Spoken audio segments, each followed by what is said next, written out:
नमो नारायण। क्या आपको ऐसा लगता है कि आपने थोड़ी सी दौड़ लगाई और आपको थकान अनुभव होनी शुरू हो जाती है? आप 2-4 बार सीढ़ियां चढ़ते हैं, उतरते हैं और आप हाँफने लगते हैं। दूसरे कोई भी ऐसे कार्य जिसमें अच्छे स्टेमिना की जरूरत है, वहां पर आपको बहुत थकान अनुभव होती है। अगर आपको ऐसा अनुभव होता है तो आज का मार्गदर्शन आपके लिए अत्यंत उपयोगी है, क्योंकि इस अभ्यास से जो मैं आज आपके साथ साझा करूंगा, स्टेमिना बहुत अधिक बढ़ने वाला है।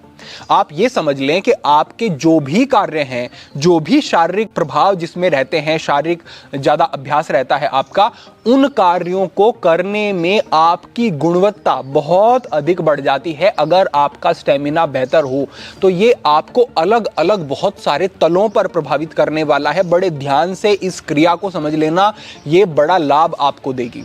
इस क्रिया से होगा क्या? जो मैं आपको ये अभ्यास बताऊंगा, इससे आपके लंग्स की इलास्टिसिटी जो है, जो उसका लचीलापन है, वो बढ़ता है। उम्र के साथ साथ लंग्स का लचीलापन कम होता चला जाता है, स्वाभाविक ही। लेकिन अगर आज बताई गई क्रिया को आप करेंगे तो चाहे 60 साल की उम्र हो और चाहे 70 साल की हो, आपके लंग्स बेहतर रहेंगे और शरीर में ऊर्जा का प्रवाह ठीक तरीके से होता रहेगा। ऊर्जा का और लंग्स का क्या संबंध है? इसे ऐसे समझो कि आपके शरीर में जो ऊर्जा का निर्माण होता है एटीपी के रूप में, वो तभी हो पाता है जब आपकी कोशिकाओं तक ठीक प्रकार से ऑक्सीजन पहुंचती है।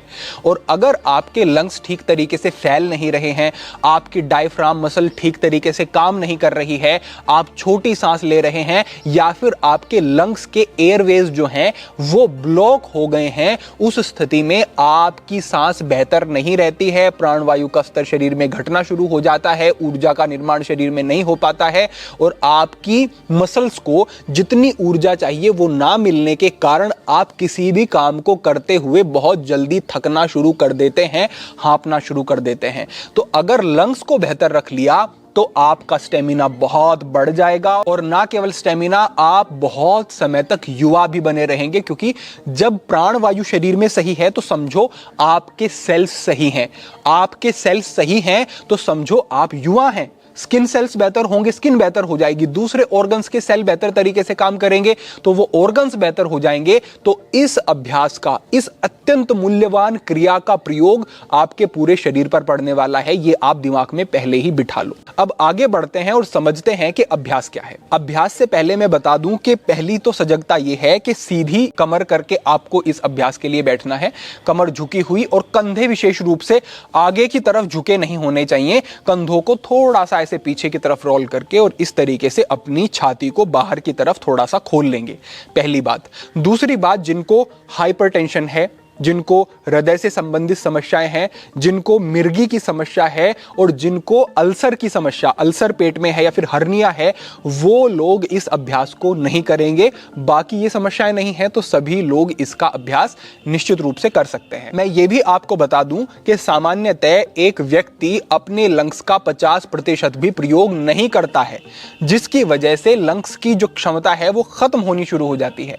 लेकिन आज के अभ्यास से हम धीरे धीरे 60%, 70%, 80% तक अपने लंग्स का प्रयोग करने का अभ्यास करेंगे, और कुछ ही समय में आप देखेंगे कि आप अलग ही अनुभव कर रहे हैं। इस अभ्यास के तुरंत बाद, यानी कि जो मैं ये अभ्यास आपको बताऊंगा, इसके तुरंत बाद आपको कुंभक का अभ्यास करना है, यानी कि सांस को अंदर भर के सांस को अंदर रोकना है। अभी आप अगर देखेंगे तो शायद आप अपनी सांस को 1 मिनट रोक पाएं, शायद आप 1.5 मिनट रोक पाएं, लेकिन 3 से 4 हफ्ते के इस अभ्यास के बाद आप अपनी सांस को 3 मिनट, 4 मिनट और कुछ समय के बाद 5 मिनट तक भी होल्ड कर सकते हैं। इससे ही आपको पता चल जाएगा कि आपके लंग्स की क्षमता कितनी अधिक इस अभ्यास से बढ़ती जा रही है। बस इतना ही इस अभ्यास के बारे में बताना चाहूंगा। अब हम आगे बढ़ते हैं और समझते हैं अपनी इस श्वास क्रिया को। अब इस अभ्यास में करना यह है कि इनहेल अपनी नासिका से, नोस्ट्रल से करना है और एक्सेल अपने मुंह से करना है। लेकिन एक्सेल करने के बाद भी एक फोर्स के साथ और ज्यादा एक्सेल करना है। ये इसमें विशेष बात है, क्योंकि जब आप सांस बाहर छोड़ते हैं तो पूरा सांस बाहर नहीं छोड़ते, जिसकी वजह से आपके लंग्स में नीचे की तरफ इधर उधर कार्बन डाइऑक्साइड रुकी हुई रह जाती है, विषाक्तता, टॉक्सिन्स रुके हुए रह जाते हैं, और ये लंग्स के लिए बेहतर नहीं है। तो लंग्स को पूरा खाली अगर करना है तो देखो, मैंने जैसे एक्सेल किया, लेकिन मैंने ये पूरा एक्सेल अभी नहीं किया, तो मैं इसके बाद भी ये कर सकता हूं, यानी कि पूरा एक्सेल करने के बाद भी ये जो बाद में मैं कर रहा हूं, ये पूरा मैं अपने लंग्स को खाली कर रहा हूं। और इनहेल करने के बाद ये जो मैं बाद में एक स्ट्रोक लगा रहा हूं और मैं और ज्यादा इनहेल करने की कोशिश कर रहा हूं, ये ही विशेष बात है इस अभ्यास की। तो इसको कहते हैं टॉप अप ब्रीथिंग। तो इस अभ्यास में कैसे करना है, कमर गर्दन सीधी करके बैठ जाओ और इसके बाद ये मैंने जो किया, भले ही मेरे कंधे थोड़े ऊपर की तरफ जाएं, लेकिन जो बाद में मैंने खींचा ये खास बात है। और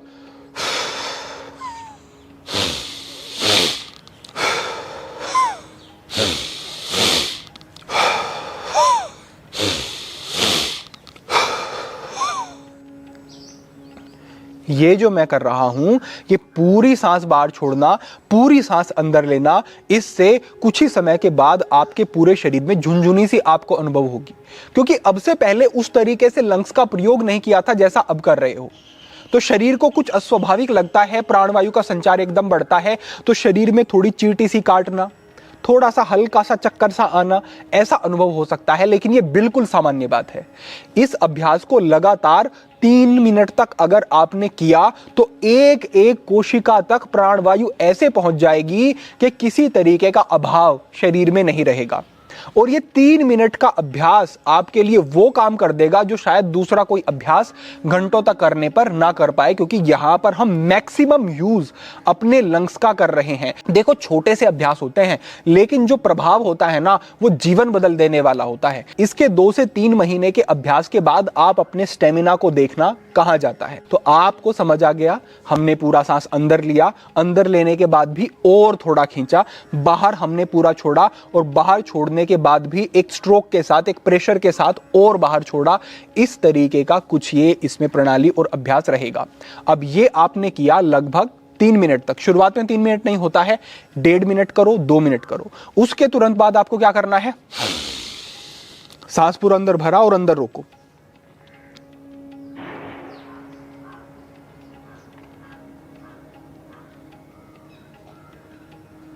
अंदर रोक के रखो सांस को, और फिर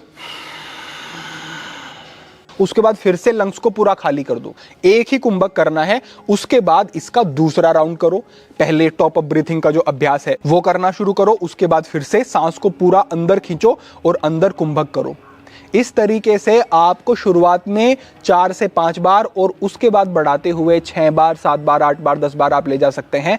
तो इस तरीके से ये अभ्यास आपको करना है। यहां पर जो सांस भर के आप अंदर सांस को रोकते हैं, इससे टोटल लंग वॉल्यूम, यानी कि आपके लंग्स में कितनी ज्यादा प्राणवायु आ सकती है, वो बढ़नी शुरू हो जाती है। और जितनी ज्यादा प्राणवायु एक बार में आपके लंग्स संचित कर सकते हैं, उतनी ही बेहतर स्थिति में आपके लंग्स हैं, आपका शरीर है, ये समझना। तो इससे पूरी टोटल लंग वॉल्यूम बढ़ेगी, ज्यादा प्राणवायु एक बार में लंग्स में आ सकेगी, और इससे आपके विचारों पर, आपके आंतरिक बल पर भी बड़ा अच्छा प्रभाव पड़ेगा। कुंभक के बारे में अलग से एक पूरा मार्गदर्शन किया गया है, डिस्क्रिप्शन में उसका लिंक साझा करवा देंगे, वो भी आप देख सकते हैं। बाकी अभी आपको इतना ही समझना है कि पहले टॉप अप ब्रीथिंग और उसके बाद कुंभक का अभ्यास आपको करना है, और ये दोनों कंबाइन होकर के, जुड़ करके अभ्यास आपके लिए बड़े ही हितकारी और गुणकारी रहेंगे। अभी ये अभ्यास आप करके देखें, अभी करके देखें।